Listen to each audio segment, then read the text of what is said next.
Bom dia, boa tarde, boa noite, seja lá onde e quando você estiver. Começa agora o Sport Insider, nosso programa semanal para falar de negócios do esporte. Do Sport Insider em parceria com a N Sports, estamos gravando direto de São Paulo. E hoje nós vamos falar sobre basquete. A gente tem aqui o Rodrigo Franco Montoro, presidente da Liga Nacional de Basquete, LNB. Tudo bem? Boa tarde, tudo bem? Obrigado pelo convite e pelo espaço aqui para a gente conversar sobre basquete, como você bem disse. Bom, primeira questão minha é sobre a Liga Nacional de Basquete. O público do futebol hoje ele está acostumado a ouvir falar em liga de uma maneira negativa, do tipo, nunca vai ter liga no Brasil, os nossos clubes são incapazes de dialogar, de conversar, de fazer negócios juntos, e aí fica parecendo que modelo de liga a gente conhece os esportes americanos, os europeus e acabou, mas o basquete brasileiro está organizado como liga já faz mais de décadas, certo? Sim. A Liga Nacional de Basquete ela surgiu em 2008. Né? Nós estamos agora a iniciar a 18ª temporada, 18 anos seguidos organizando o campeonato, que o nome fantasia é o NBB. E ela surgiu lá atrás, e é uma liga inovadora, ela... Naquele momento já havia os movimentos de liga, fora do Brasil, como você bem colocou, é algo já consolidado, né? Mas no Brasil já estava com discussões em algumas modalidades, então havia um pioneirismo lá à época, porém as que surgiram também lá não de alguma forma não vingaram ou tiveram algumas alterações no seu curso, então a gente pode falar que é a liga desportiva mais longeva no Brasil, a Liga Nacional de Basquete, né? E ela surgiu exatamente espelhada nesses dois modelos que você bem colocou, que é o modelo americano, que a gente já tem aqui no Brasil uma familiaridade muito grande, e acho que o maior exemplo disso também vem do basquete, que é a NBA, né, que é uma das maiores ligas desportivas do mundo, né? Tem a NFL agora também muito forte, inclusive com presença aqui no Brasil, com grandes eventos. Então esse modelo de liga americana, ele sempre foi muito ligado ao negócio, né, que é uma situação bem interessante para a gente olhar e conversar. O modelo europeu foi um pouco também nessa mesma dinâmica, mas ele tem uma cultura também mais parecida com a cultura nossa aqui no Brasil. E há décadas lá também esse modelo foi se consolidando, começando pelo futebol, né? Então a gente aqui está super familiarizado a escutar La Liga, Premier League, já são modelos de negócio consolidados, claríssimo, e já se expandiu para as demais modalidades, né? E falando de basquete, a Espanha é um modelo de liga, a Inglaterra é um modelo de liga, Portugal é um modelo de liga, a Alemanha é um modelo de liga. Todas as experiências na Europa, também do basquete, foram para a liga. Inclusive uma experiência continental, né, que é a Euroliga, que organiza a Euroliga, que é o maior campeonato de basquete da Europa. Né? A gente fazendo as comparações aqui para o nosso público, que é um público mais ligado ao futebol, né? É a Champions League, né, da Europa, ela é a Euroliga, que é uma liga de clubes também, e ela é continental. Né? Então, assim, esse modelo ele não é apenas um modelo nacional ou de um país organizar a sua competição no modelo liga, lá na Europa já tem. Então, assim, nessa dinâmica, nós fomos nesse período todo aprendendo com essas outras experiências. Né? Isso você muito bem disse, hoje está bem em voga esse assunto, né? Assim, aqui no futebol, que é o nosso maior esporte, e domina aqui o consumo no Brasil, o futebol ainda, e está havendo uma dificuldade do entendimento, e eu vejo um pouco assim, é uma questão de tempo e maturação, né, dos clubes, porque aí vem um conceito que eu acho que a gente pode seguir falando, que é o conceito do negócio, é o conceito da liga ser um lugar em que todos têm que pensar com um fim comum. Isso. Né? E aí o grande desafio é como é que faz isso acontecer. E aí, até antes da gente falar de produto, vamos falar de governança, assim. O que é a Liga de Basquete? Ela é a união de todos os clubes? Exatamente. Eles se organizam em assembleia? Como é que é esse dia a dia? Exatamente. Assim, a gente teve uma experiência aqui no Brasil, no momento em que a Liga ela surgiu, ela foi também por uma necessidade. Né? Era um momento que o basquete atravessava uma crise muito grande. Os 2 anos anteriores à criação, à fundação da Liga, houve dissidências na confederação, houve dissidências de alguns clubes organizarem campeonatos distintos. Então, assim, o ano em que a Liga surgiu, foram realizados 2 campeonatos brasileiros de basquete, então houve uma divisão. Estava no momento realmente em que precisava dar alguma solução para aquela situação. Porque naquele momento quem organizava o basquete era unicamente a CBB. Unicamente a confederação, exatamente. Mas também ali houve, e aí foi uma questão, inclusive, acho que de gestão, passar por dificuldade financeira, não foi nenhuma questão pessoal. Os clubes se sentiram na necessidade de fazer esse movimento. Quando a Liga surgiu, ela surgiu da conversa de 2 grupos que já estavam pensando assim de forma separada e conseguiram se unir para este fim único e comum, que é assumir a organização do campeonato, né? Então, o primeiro passo é você constituir uma personalidade ali, uma personalidade jurídica, falando na questão mais formal. E foi criada uma... Só para introduzir também, você hoje, a gente está te ouvindo como presidente da LNB, 2025. Sim. Em 2008, você já era diretor do Pinheiros? Eu, naquele momento, não era diretor do Pinheiros, mas o Pinheiros foi um dos clubes, é um dos clubes fundador da Liga, participou daquele movimento. Eu não era diretor ainda de basquete lá do clube, mas o clube foi envolvido nisso aí. Hoje nós temos ainda 7 equipes fundadoras ainda participando do campeonato, fundadores lá atrás. Mas foi isso, houve um consenso de que precisava os clubes se unir, tomar a rédea da organização do campeonato e buscar alternativas para que isso fosse de alguma forma mais sustentável do que o modelo que estava sendo praticado. E já também se espelhando, como nós falamos no começo, em experiências de outros países, de outras modalidades inclusive, né? Então, naquele momento, constitui-se uma associação civil, que os clubes são os associados, e cria-se um estatuto, onde está previsto todo o regimento dessa associação. Então, ali foi-se definido que todas as decisões seriam tomadas pelo Conselho de Administração da Liga. Eleger-seria um presidente e um vice-presidente via Conselho, um Conselho Fiscal e ali várias outras normativas a respeito de como se daria o funcionamento daquela instituição. Formalizado isso, pronto, foi criada a Liga Nacional de Basquete. Isso foi em agosto de 2008, 1º de agosto de 2008. A partir dali, criou-se um grande desafio. Então, assim, como é que nós vamos fazer isso em prática? E o conceito que predomina até hoje, e que eu acho que é o grande ativo, ou a grande força dessa situação, é que todas as decisões são tomadas no Conselho pelos clubes, né? Então, assim, vou dar um exemplo agora recente, já eu, como presidente, há 2 anos atrás, ou 3 anos atrás, na discussão do regulamento de uma das temporadas, em que você coloca em votação desde como será a forma da disputa do campeonato, então todos contra todos, divide em grupos ou não. Os playoffs, como é que serão feitos? Classificam 8, 12, 16. A quantidade de jogos da série do playoffs será uma melhor de 3 ou melhor de 5, ou melhor de 7, como tem na cultura americana. A ordem dos jogos dessa série, se você joga o primeiro em casa, 2 fora, 2 em casa, ou muda essa ordem de acordo com alguma outra razão, isso vai sendo votado e discutido entre os clubes. Então, e a maioria vence, né? Então, assim, é assim que eu estou dando uma decisão técnica, mas isso vai... Pode ser comercial também. Isso vai se expandindo para todas as decisões relevantes e principalmente as técnicas relacionadas ao campeonato que a Liga vai tomar, né?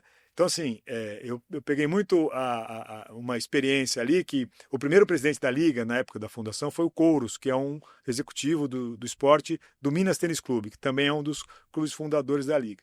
E o Couros, converso muito com ele até hoje, e ele diz que uma das grandes dificuldades nos primeiros anos da Liga, os clubes, eu me coloco aqui como fui um representante do Esporte Clube Pinheiros no Conselho da Liga por anos antes de me tornar presidente, os clubes sentarem naquela mesa e enxergarem aquilo como uma coisa comum, né? Nós já falamos disso.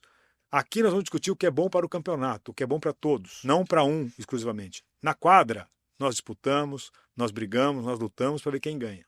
Aqui, o pensamento tem que ser de uma forma coletiva. E isso é cultural. E aí eu acho que, só para terminar essa parte, fazendo a conexão ali no começo da pergunta, você conseguir isso é difícil. É difícil, porque culturalmente você enxerga o adversário, às vezes até como inimigo. Isso é muito ruim. Não é inimigo, é adversário. Na quadra, para disputar dentro de regras e vencer, né? Então, é ali que se você vai ter um embate. Aqui, na mesa, na liga, nas decisões estratégicas, você tem que pensar comum. Então, não adianta você ser mais forte aqui e o outro mais fraco. Ou vice-versa. Nós temos que pensar no produto que nós queremos desenvolver, crescer para dar fruto para todo mundo. Então, mas nessa organização, os clubes então se associam a uma associação. Essa associação, ela tem receita, custo, ela tem propriedades comerciais que são dela, porque quando a gente compara com a NBA, direito de transmissão é vendido pela NBA, não é individualmente por cada clube. Como é que isso funciona no NBB? Tudo está concentrado na liga. tudo está concentrado nessa associação. Os direitos de transmissão, que é um ponto que você falou, sim, são todos da Liga e ela que negocia em nome de todos, assim como todas as demais propriedades comerciais. A grande questão para a gente enxergar é que não é a Liga, são os clubes. Né? A gente fala muito isso, assim, não tem essa entidade Liga. A Liga são os clubes, ela é o resultado da decisão, como a gente conversou aqui, da deliberação dos clubes. Os caminhos são decididos pela vontade dos clubes. Então, ali está a negociação coletiva ali. A gente ainda não é algo tão relevante no mercado de mídia como o futebol aqui no Brasil. Uhum. Né? A NBA nos Estados Unidos já tem essa relevância e essa propriedade com um valor assim gigantesco. Nós ainda estamos construindo esse valor, mas ele é negociado totalmente pela Liga. As questões comerciais também são todas tocadas pela Liga, mas a Liga tem um corpo executivo que ele presta contas para o Conselho. O presidente presta contas para o Conselho. Então, as decisões elas são tomadas de forma coletiva. Colegiado, então, exatamente. Então, todas as propriedades hoje estão lá. Há algumas coisas que você vai discutindo pontualmente com algum clube ou outro? Tem. Por exemplo, em transmissão, hoje a gente tem alguns clubes de futebol lá que fazem parte, clubes de camisa que fazem parte da Liga. Flamengo, Corinthians, São Paulo, Vasco. Eles têm agora as suas televisões próprias. Então, ali há um entendimento para quem tem a televisão própria de uma forma também deles terem a transmissão lá e as propriedades poderem ser exploradas lá. Então, individualmente tem algumas questões, mas o coletivo está tudo sendo concentrado e negociado pela Liga. Legal. E em termos de patrocínios, a Liga ela tem um fornecedor de material esportivo para todo mundo? Não. Não? Não. Como é que isso funciona? Material esportivo e patrocínio de camisa? Tudo, essas propriedades são dos clubes diretamente. Né? Então, a Liga tem um fornecedor de material esportivo, por exemplo, para bola, do material nosso de consumo, que é a bola. Nós ficamos agora, os últimos 5 anos com a Penalty, né? Que nos atendeu muito bem, foi uma parceria muito boa, de sucesso. E agora, nesse ano, a partir dessa nova temporada, nós pulsamos para a Molten. A Molten é uma marca estrangeira muito forte, hoje é a fornecedora da FIBA, a maioria dos campeonatos internacionais do sistema FIBA estão sendo fornecidos pela Molten. Então, nós estamos com uma parceria agora com a Molten para essa próxima temporada. Então, isso é um contrato que a Liga faz. A gente faz contratos também para o material, por exemplo, dos árbitros, e de todo o staff da Liga, que você faz uma parceria com uma marca esportiva que fornece esse material. Esse ano estamos também com uma inovação, uma inovação não, mas uma nova parceria com a Kappa. A Kappa, a marca italiana, está vindo também para fornecer toda essa parte do staff da Liga e os árbitros também usarem o material fornecido pela Kappa. Essas propriedades são negociadas pela Liga. A questão de uniforme e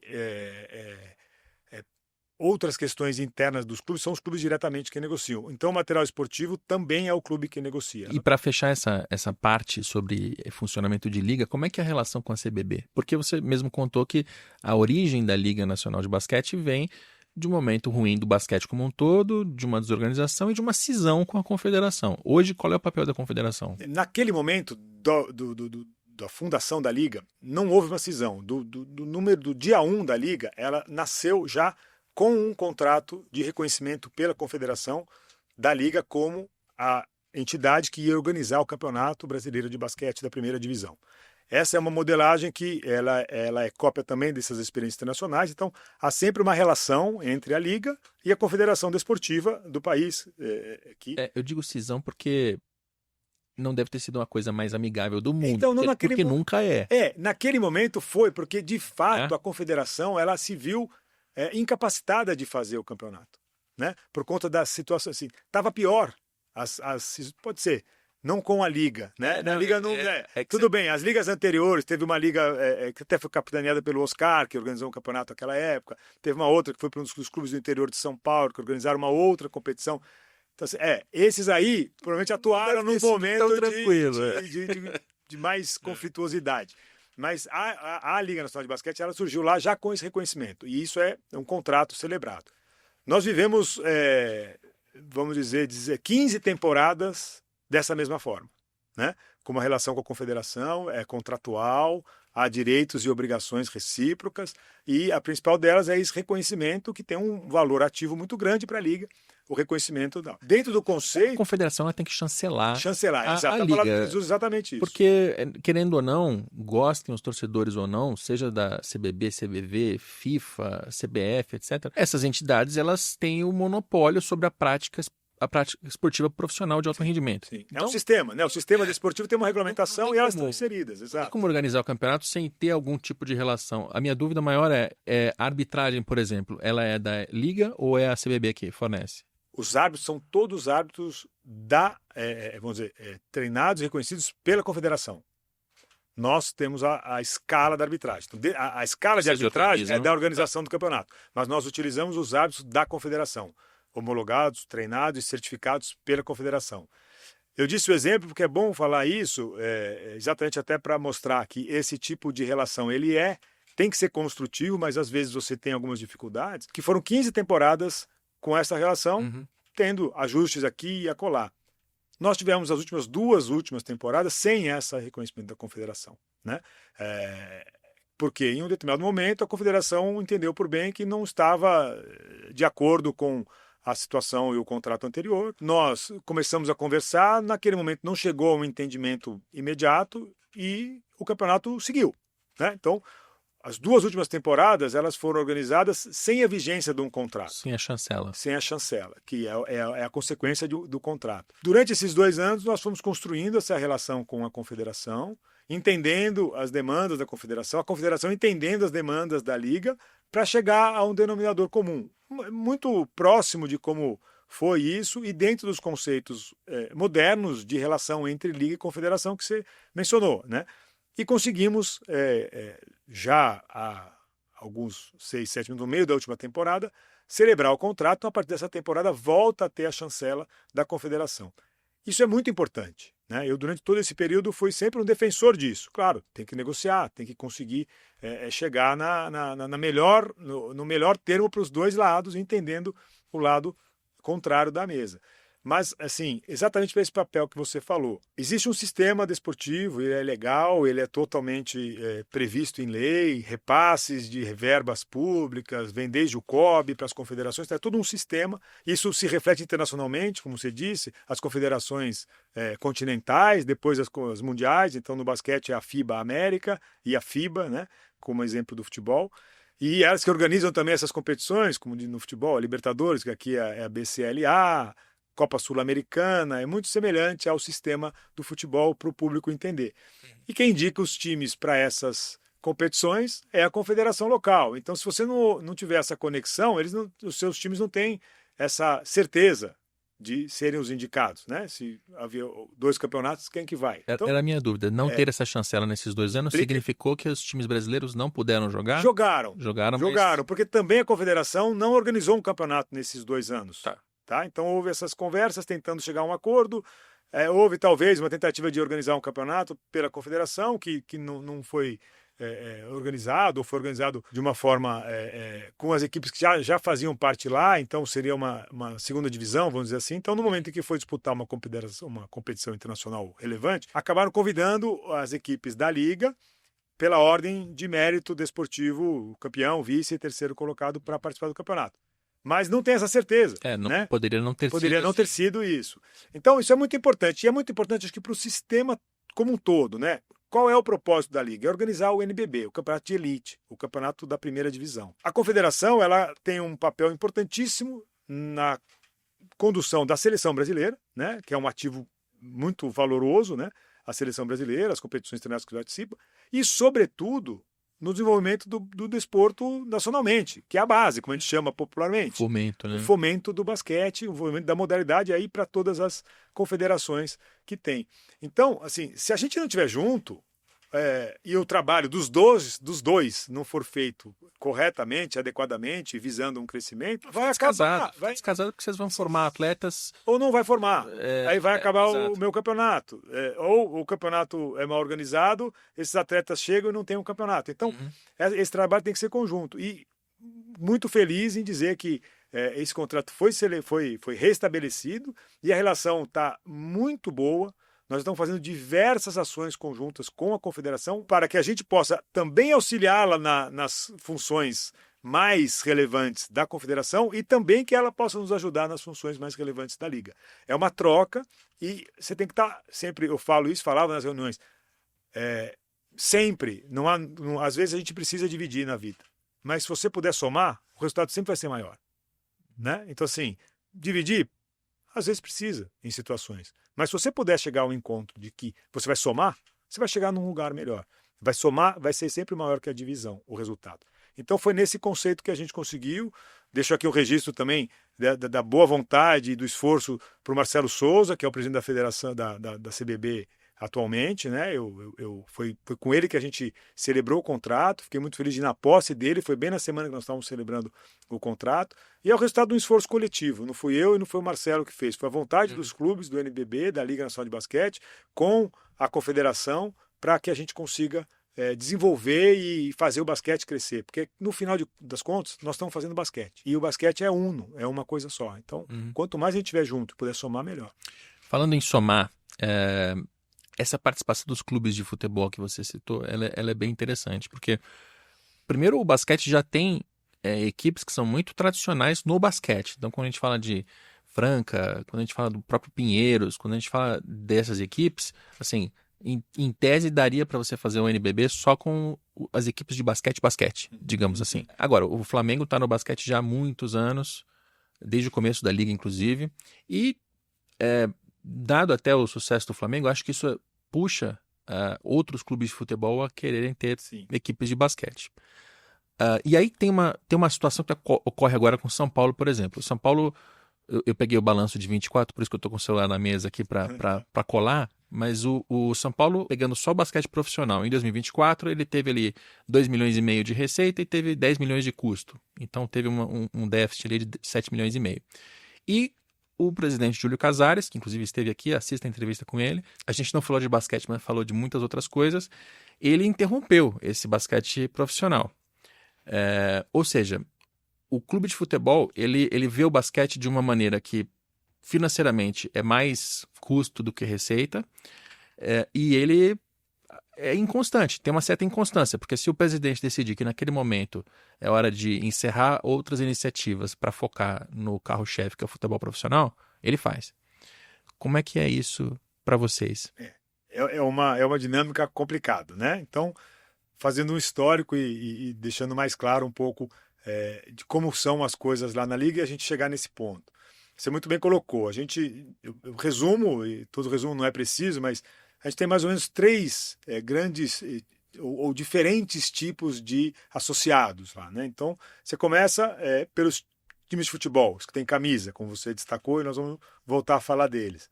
Passa por essas associações tradicionais do basquete, como você disse, bem, Franca, São José, que já foi campeão paulista e brasileiro, Bauru, que há muitos anos está aí desenvolvendo. Vou esquecer alguma outra aqui e falar, mas sem a sua relevância também, que são projetos de basquete. Né?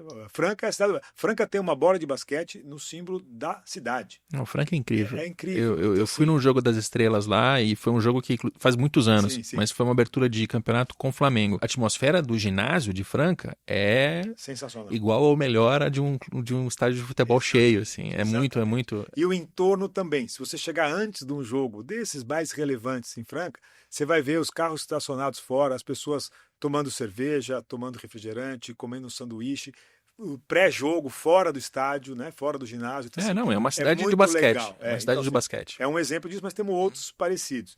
E tem os clubes sociais. Você falou aí o Pinheiros, o Minas, o Paulistano, que tem uma outra dinâmica também. Tudo isso para mostrar as diferenças, aí chegar nessa questão de como você enxerga o produto ou como você enxerga a modalidade dentro da sua realidade. Né?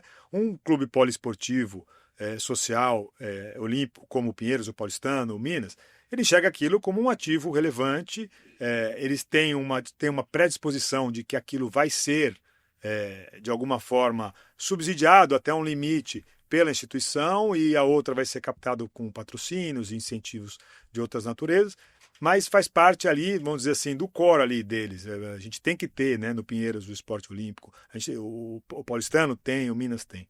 As associações, o basquete é tudo para eles. Então eles vivem em função daquilo. E vivem em função da própria receita. Assim. Exatamente. Ela tem que faturar para que o negócio exista. Exato. E altera a sua dinâmica lá também. Está com menos coisa, tem uma estrutura já montada há muitos anos, então você consegue manter com um investimento menor para não sair do mercado, não sair do campeonato. Quando vem investimento maior, você aumenta, talvez tenha um resultado melhor. E os clubes de futebol, muitas vezes, podem enxergar um pouco o basquete como um acessório, como você bem falou, né? Então, assim, teve esse ano essa decisão do São Paulo de não participar do NBB, né? Então, assim, foi uma decisão baseada na questão financeira? Foi. A gente teve essa informação e resolveu não gastar esse dinheiro ali. Tanto que até o próximo das datas de encerramento de inscrição, ainda o São Paulo conversava conosco de se de alguma forma eles conseguissem um valor para subsidiar aquela necessidade, eles iam jogar. Então a decisão do São Paulo, do presidente, não foi que ele não quer o basquete. Ele encarou dentro de uma situação econômica, financeira, que eu não tenho informação para avaliar ou para julgar, tomar uma decisão de que ele, naquele momento, ele viu como necessária. E temos que respeitar a decisão do presidente. Por mais que a gente quisesse que o São Paulo continuasse. Mas ela foi nesse sentido. Então, assim, isso existe, mas a gente já vem com um histórico do Flamengo, como você bem disse, é fundador e é o maior campeão do NBB, e com investimento muito relevante. O Vasco jogou lá atrás, voltou, e assim, a torcida do Vasco é uma coisa impressionante também. Assim, a quantidade de torcedor que vai, a audiência do Vasco em jogos no YouTube ou na televisão é muito grande, mas já vem mantendo o time ali. O Botafogo é um projeto mais simples, com investimento menor, pega muitos jovens de base, mas mantém-se jogando no NBB por muito tempo. O Corinthians, idem, tem uma base forte jogando aqui o Campeonato Paulista. Quando tem mais investimento, gasta mais, já entrou há muito tempo. Nós estamos esse ano debutando o Cruzeiro. O Cruzeiro está entrando agora no NBB também, pelo primeiro ano. Eles jogaram a divisão de acesso nossa esse ano, a Liga Ouro, e vão jogar o NBB agora. Nós tivemos já contatos de alguns outros clubes, como o Internacional de Porto Alegre, o Bahia. O Vitória jogou a Liga Ouro, nossa divisão de acesso esse ano também. Então, eu acho que esse movimento está se consolidando, né? Para que o momento em que tiver que tomar uma decisão como essa, de optar ou não, ficar com o basquete. Porque é importante para nós termos as equipes de futebol, de torcida, porque isso ajuda também, né, de você popularizar o esporte, atrair o público, porque é um canal muito importante no Brasil, os clubes de futebol. Então, também tem um trabalho muito grande nosso, né? De cada vez mais agregar valor ao produto, né? E aí, já pensando aqui coletivamente como liga, né? Eu acho que nós já estamos bem avançados nisso e eu tenho certeza que os associados, os nossos clubes, têm essa visão. Mas quanto mais valor a gente conseguir agregar, mais interesse, mesmo às vezes com déficit ou não, mas também vai ter menos déficit, porque nós vamos ajudar o clube a ter o apoio, a conseguir um maior número de patrocinador, com valores mais relevantes, para manter na competição. Então é um trabalho coletivo, né? E deve ser a parte mais, não sei se mais difícil, mas a parte mais importante que a Liga presta para que esses clubes continuem, ou seja, ajudar a trazer receita. Exatamente. O grande problema é assim, o São Paulo não é um clube que não poderia gastar 7 milhões e meio, isso é opinião minha, não é nem do presidente Júlio Casares e nem é você que está dizendo, mas eu estou dizendo aqui. O São Paulo é um clube que fatura próximo de 800 milhões de reais. Se a gente está dizendo que o basquete custa 10 milhões, é uma fração do faturamento do clube. Ou seja, no fim do dia, diferente daquela equipe que é da cidade ou que é uma equipe de um clube poliesportivo, é uma decisão quase que puramente política ou circunstancial. Quero gastar ou não quero gastar. Exato. Eu prefiro gastar esses 10 milhões com um terceiro lateral direito ou eu prefiro gastar com um time de basquete profissional, que vai, inclusive, empregar um monte de gente, fazer... Então, essa inconstância dos clubes de futebol, ela me incomoda um pouco como quem acompanha de longe. E eu imagino que na tua pele, quando começa a temporada, ou vai começar, e aí o clube de futebol chega, e aí que eu não estou falando do São Paulo mais, estou falando conceitualmente, o clube chega e fala assim, poxa, esse ano não vai dar. É ruim porque você descontinua um produto, né? Você tinha um produto que tinha ali uma camisa, estava alcançando o mercado, uma torcida, você estava contando com isso para direito de transmissão, para patrocínio e tal, e aí o clube, por uma decisão política, sai. Eu imagino que a tua vida deva ser duro nesse sentido, assim. Eu vou concordar com você. Não estamos falando do São Paulo, estamos falando de maneira conceitual, genérica. O São Paulo é um exemplo prático, de fato. Assim, eu concordo claramente que assim, nós perdemos um grande ativo, claro.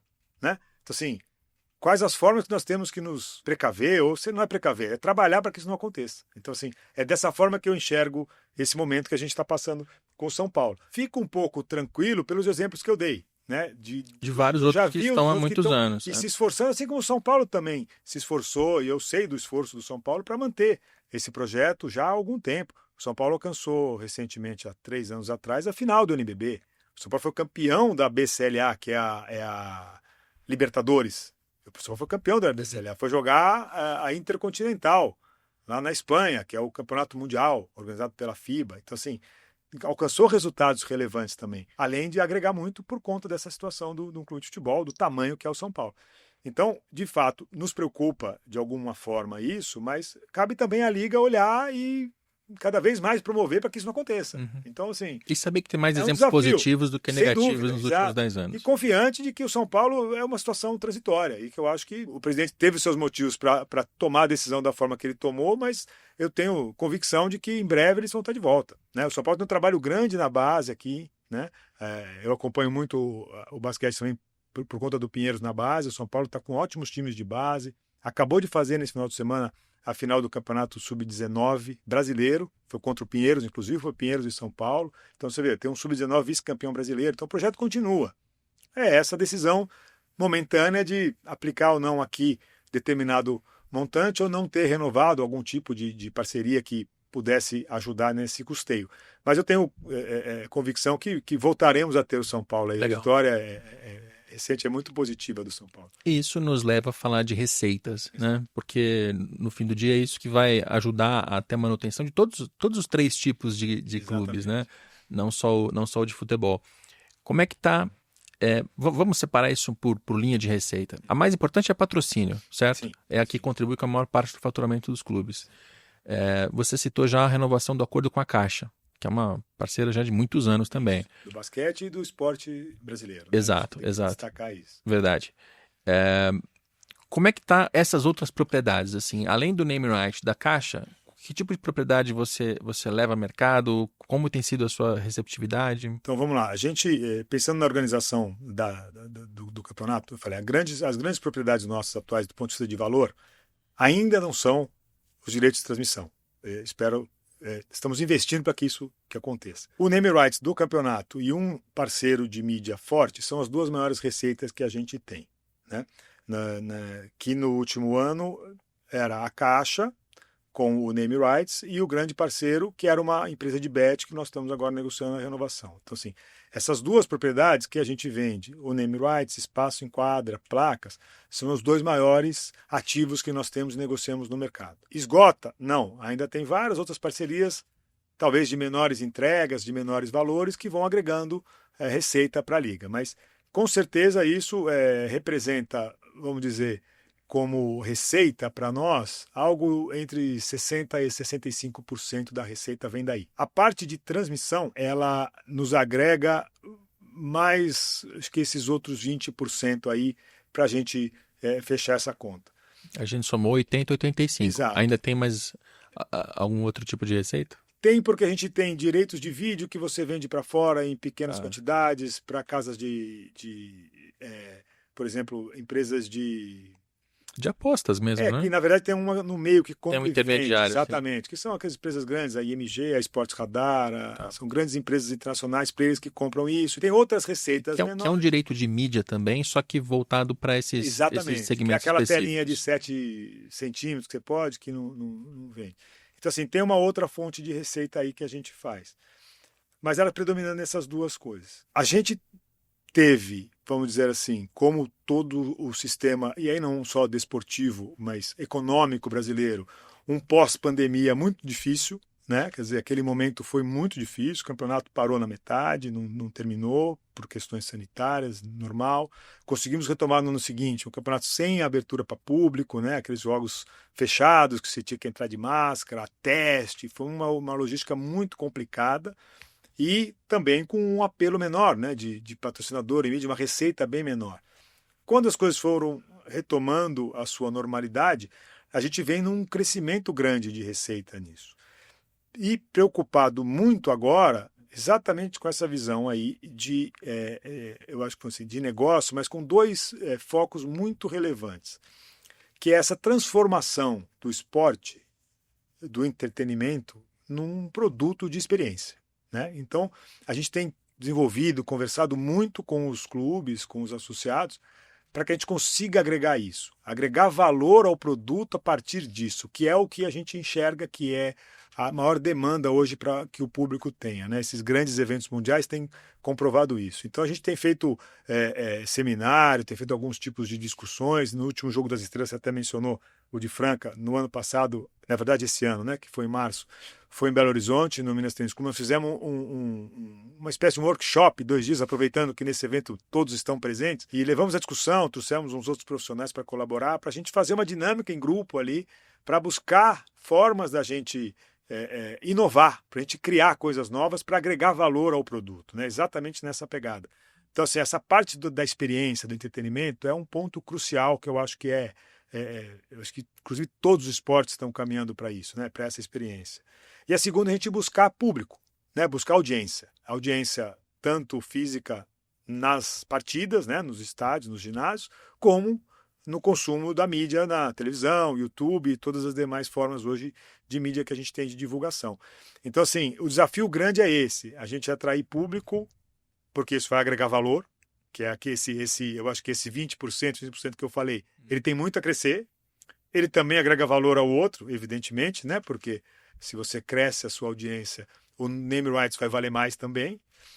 E você também usa essa parte desse entretenimento e tal para agregar valor à transmissão e agregar valor ao público que vai ao ginásio. Então a gente tem feito um esforço muito grande para que a gente consiga desenvolver esses dois pontos aí vamos chamar, de objetivos para que a gente consiga crescer. Vamos dividir então em duas partes aqui, porque tem mídia e tem estádio, né? Estádio não, arena, ginásio. Arena, porque quizá que sejam arenas em breve, ginásios ainda. São ginásios. Quando a gente fala de mídia, o retrospecto da LNB desde o seu começo, ela nasce com a Globo como uma parceira muito firme ali, e essa parceria vai puxando de memória aqui até 2015 ou 2016, alguma coisa nessa linha, que é quando a Globo começa a reduzir os seus investimentos, a alocar, enfim. E aí o NBB, ele já tem um histórico já de muitos anos de o que o futebol está fazendo hoje, de fragmentar as mídias, de ter a transmissão em vários canais, enfim, de tirar um pouco da exclusividade e apostar numa disseminação maior. O basquete já faz há muito tempo. Como é que está hoje isso? Quem transmite? Qual que é a estratégia? Então, vamos lá. Esse movimento foi feito. De fato, quando começou, tem a parceria muito forte com a Globo. Quando terminou essa parceria, o NBB inovou, né? Que é o que a gente procura nessa multiplataforma, né? Então a gente tem os exemplos aí. Foi a primeira transmissão ao vivo no Facebook, no Twitch. Tem algumas coisinhas que são interessantes ali nessa busca por inovação, por atingir o público, por desenvolver a modalidade. Então a gente adotou já ali essa multiplataforma. No começo, até cada dia em um veículo diferente, em várias situações. De uns anos para cá, nós estamos consolidando duas formas. Três principais, né? Porque eu acho que agora tem essa terceira nova aí, que é esses canais do YouTube, né? Então, primeiro as TVs por assinatura. Então, a gente tem o contrato com o Sport TV e com a ESPN, os dois já há 3 anos juntos fazendo, estão renovados agora para as 2 próximas temporadas, em que a gente consolida na terça-feira à noite uma partida ao vivo na ESPN e na quinta-feira à noite uma partida ao vivo no Sport TV. O ano passado nós tivemos, no sábado, uma partida também que ia ao vivo para esses parceiros e a TV aberta com a TV Cultura. Nós estamos conversando com a TV Cultura, muito avançados também para manter a parceria com a TV Cultura como um veículo de TV aberta, para a gente também conseguir estar na TV aberta. E a parte digital, né, que é essa novidade, já não é tão novidade, mas que agora o crescimento é uma novidade, que nós estamos aí negociando com boas perspectivas de novidades boas, de uma boa parceria.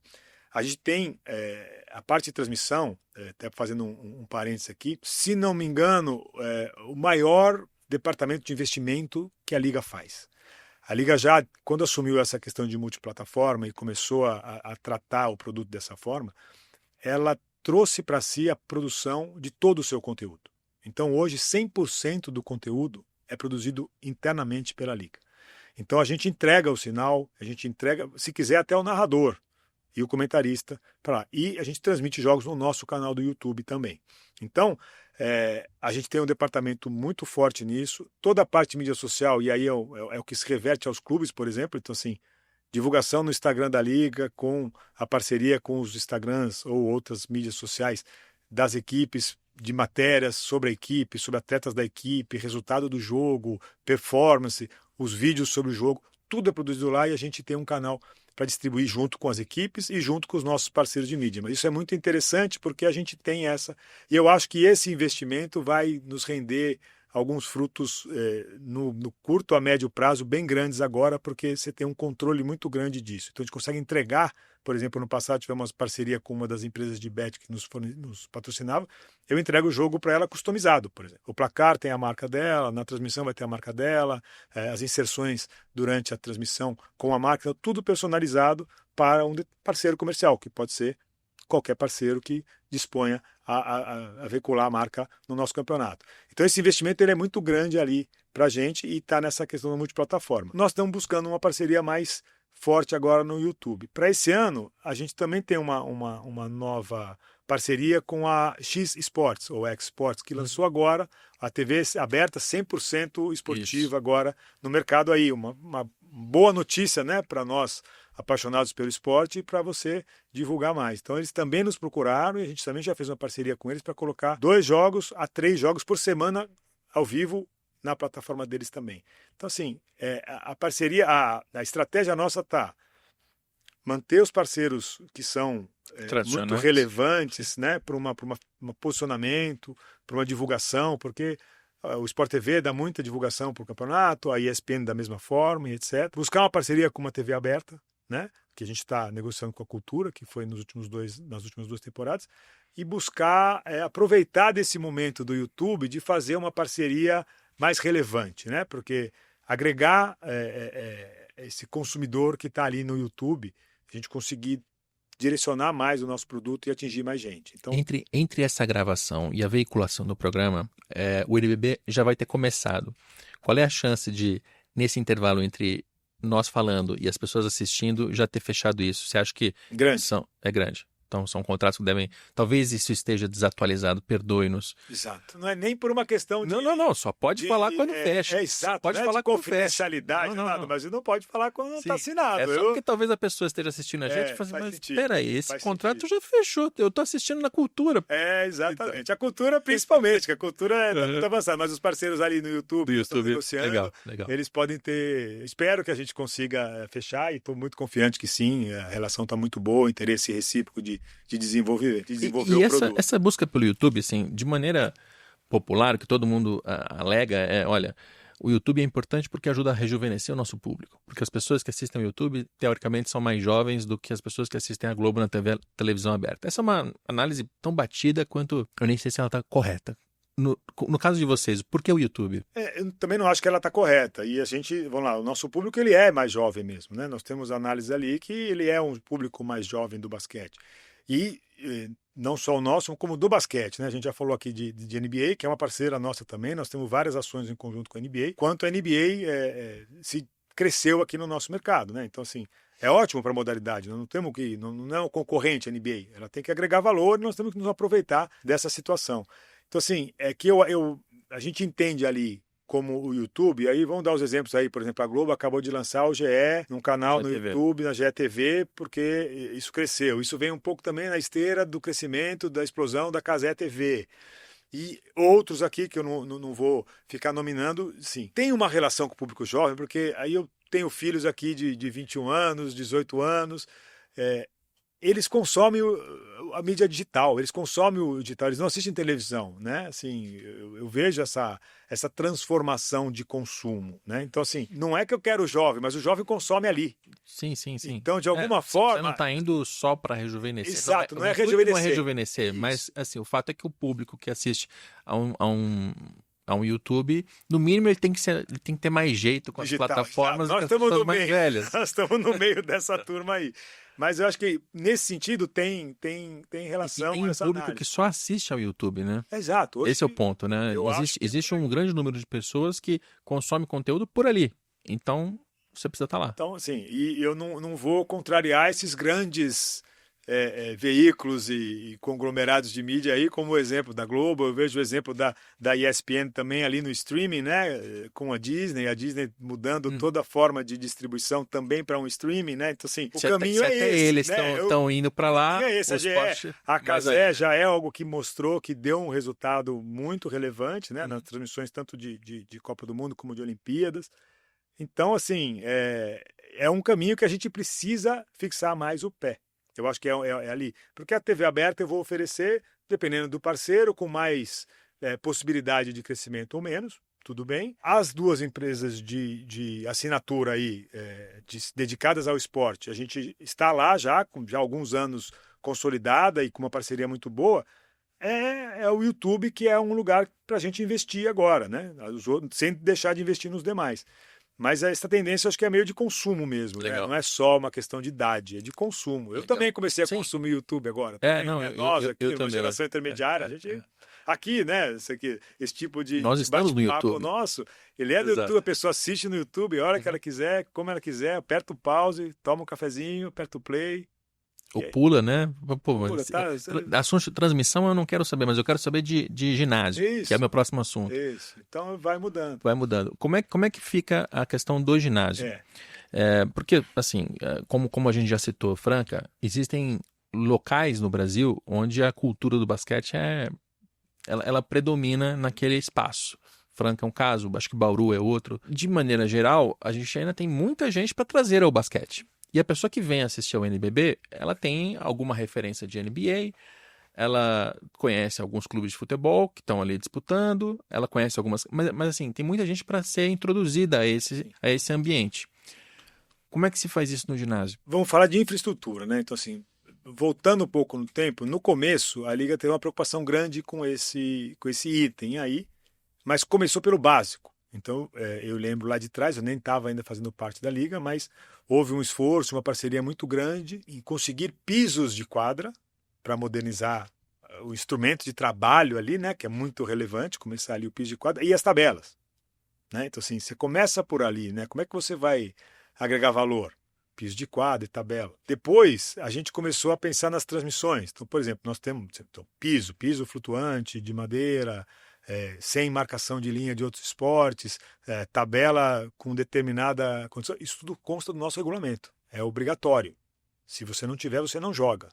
E nós já tivemos experiências de pisos que foram se deteriorando. Houve alertas da Liga com relação a isso, a chegar ao ponto de falar assim, olha, se vocês não trocarem o piso, vocês não vão poder se inscrever no campeonato da próxima temporada. Então, assim, esse cuidado começou lá atrás. Vem as transmissões, por exemplo, vou dar um exemplo aqui de... Está no regulamento. Iluminação. Se não iluminar direito, a transmissão fica uma porcaria. Com medição que a gente faz lá, vai, equipe da Liga, etc. Condições de vestiário, condições de acesso, a questão também de posicionamento da transmissão, né? Como você vai propiciar que a gente transmita o jogo. Tem que ser com a câmera virada para a parte da arquibancada. Assim, tem várias regras que são regulamento. Acho que um próximo desafio é esse aí, que não é um desafio só do basquete, né? As estruturas aí, as arenas. A gente começou falando com a arena que esse é o conceito moderno. Nós não temos muitos investimentos nesse sentido, né? Então, assim, isso nos preocupa. Nós estamos tentando ver de alguma forma, mas é uma construção bem difícil porque ela é muito custosa. Mas é uma coisa que nós temos que olhar, seja a modernização de arenas já existentes, ou de ginásios já existentes, você conseguir fazer uma adaptação, ou de procurar parcerias com entidades privadas ou até o poder público para criar novas arenas, novos ginásios. Assim, eu dizer um exemplo recente agora de um associado nosso, que é o São José dos Campos, Basquete São José, e em São José construiu-se uma arena nova, a arena lá Farmaconde, dando valor aí aos que investem no esporte. No primeiro ano, eles discutiram aí as condições e depois, o ano passado e esse ano, a equipe de São José já manda jogos na Arena Farmaconde, que é uma arena moderna, nova, para 4.000 pessoas. O Minas Tênis Clube teve, há uns anos atrás, um investimento lá, social do clube, numa arena super nova, super bem estruturada, etc. E esses modelos vão se repetindo. Vou dar um exemplo aqui de Bauru, fez uma reforma recente também, se não me engano, 2, 3 anos, que você falou de Bauru, a Arena de Bauru está muito mais preparada para isso. E assim nós vamos, né? Então, assim, a gente já discutiu, eu falei do vestiário, porque a pesquisa que a gente mas faz. é que esses são investimentos que eu imagino que sejam difíceis, porque, veja, se você vai construir uma arena ou fazer uma grande reforma para que um ginásio fique mais preparado do ponto de vista de, sei lá, ter camarotes, ter espaços VIP, ter espaços para hospitalidade, que é o que compõe essa experiência, é um investimento alto. Né? Eu imagino que de dezenas de milhões de reais. De onde vem o dinheiro, né? E depois que a arena estiver pronta, não vai ser uma arena só para basquete, porque o próprio estádio de futebol já não é. Exatamente. Ele tem shows, ele tem uma série de outros eventos. Então, tem que ser um espaço cujo negócio faça sentido para receber, inclusive, outro tipo de entretenimento. Então, não é simples fazer essa... Não. Por isso que eu falei, assim, hoje em dia já tem iniciativa privada nesse mercado, já tem. Antigamente era um monopólio ali que só o Estado colocava dinheiro, porque era o que você falou, não tinha esse multiuso que pode gerar receita. Né? Fala de arenas, a gente fala, a arena do Palmeiras, por exemplo, é um exemplo, né? O Allianz Parque, ele rende dinheiro, né? Até tem briga lá porque não querem que renda tanto dinheiro porque não consegue jogar o futebol lá. É o ponto que chegou.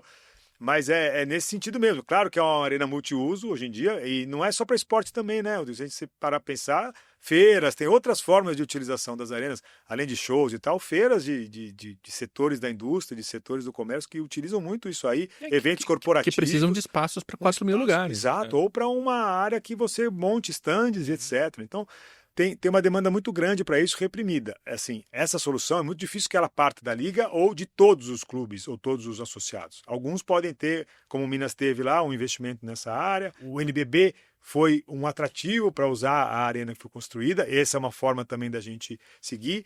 Mas o nosso foco, como eu disse, a questão da experiência, é a gente conseguir, talvez com algumas intervenções menores e de menos custo, conseguir oferecer parte daquilo que você bem colocou aí, dessa experiência de um camarote, de uma área VIP, de um lounge, de alguma coisa que agregue valor àquela experiência. Né? Então, assim, eu vou dar o exemplo aqui do meu clube que vários outros estão fazendo.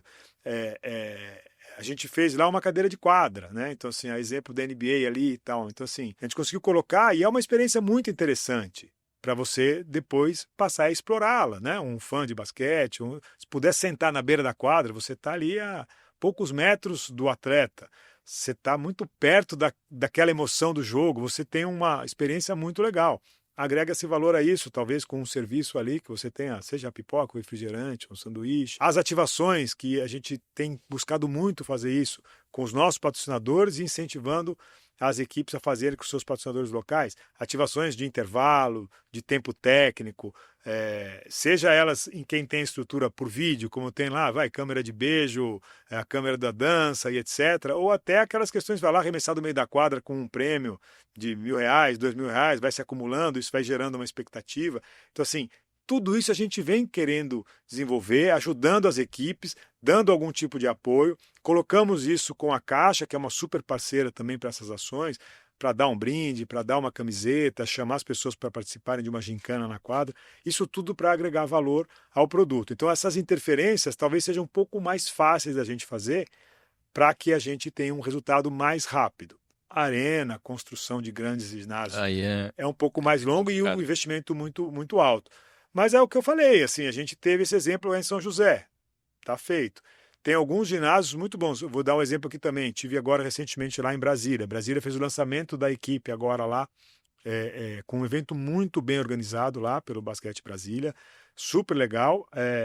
A empresa que tem a concessão do Mané Garrincha tem a concessão do Nilson Nelson, que é o ginazinho do lado ali. Ginazinho não, é um ginásio... Comparado ao estádio, comparado ao estádio, é um ginazinho. Exatamente, essa foi o meu raciocínio, não minimizando, minimizando ele. Mas assim, eles fizeram um evento no estádio ali, num dos espaços do estádio, depois tem aquela parte de alimentação na entrada do ginásio.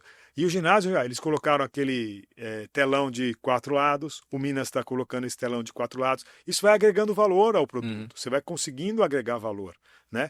E, sim, então é um trabalho super legal. Lá tem esses camarotes de quadra, lá em Brasília também. Reforçaram bem o time Brasília, vai dar trabalho esse ano. Quem estiver assistindo também depois vai ver se Brasília começou bem ou mal. Não sei como vai chegar no final, porque é esporte. Ainda bem que é esporte, a gente não pode falar quem vai ganhar antes.